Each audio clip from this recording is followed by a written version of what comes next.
The fifth sin is hypocrisy. Executives are often the first to violate the very privacy policies that we champion.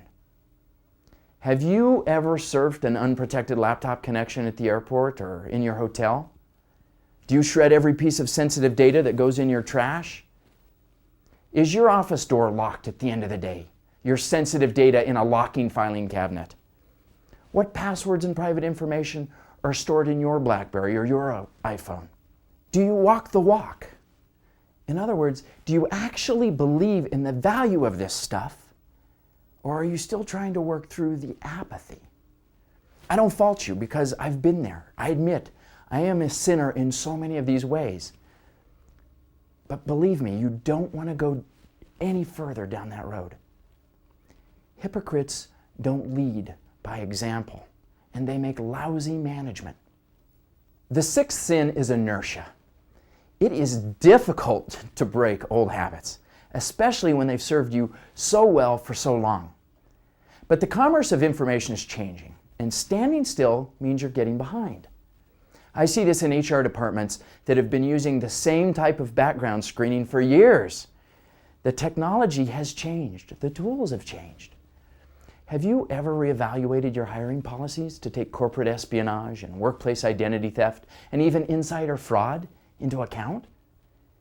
Do you collect certain customer information simply because you always have? These are telltale signs of inertia. The final sin is procrastination. Sometimes even executives who care about this topic, who educate themselves on prevention, who have the budget to invest in data safety, just never get around to it. This question is personal, not for your company.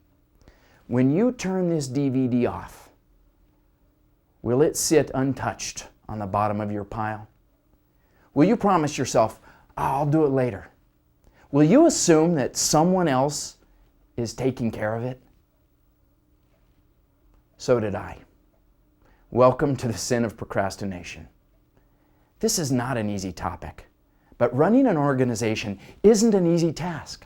Leaders that identify the 7 deadly sins and then work to overcome them with specific strategies like building a culture of privacy, targeting breach hotspots, deploying influencers and shortcuts, tipping point privacy. Leaders who take control of their information elevate data safety to a long-term competitive advantage. If you're interested in learning more about inoculating your organization and employees and your leadership against the 7 deadly sins, contact me. Use the information that's on your screen. Don't give in to the 7 sins and put this at the bottom of your pile. You can either care now or after it's too late.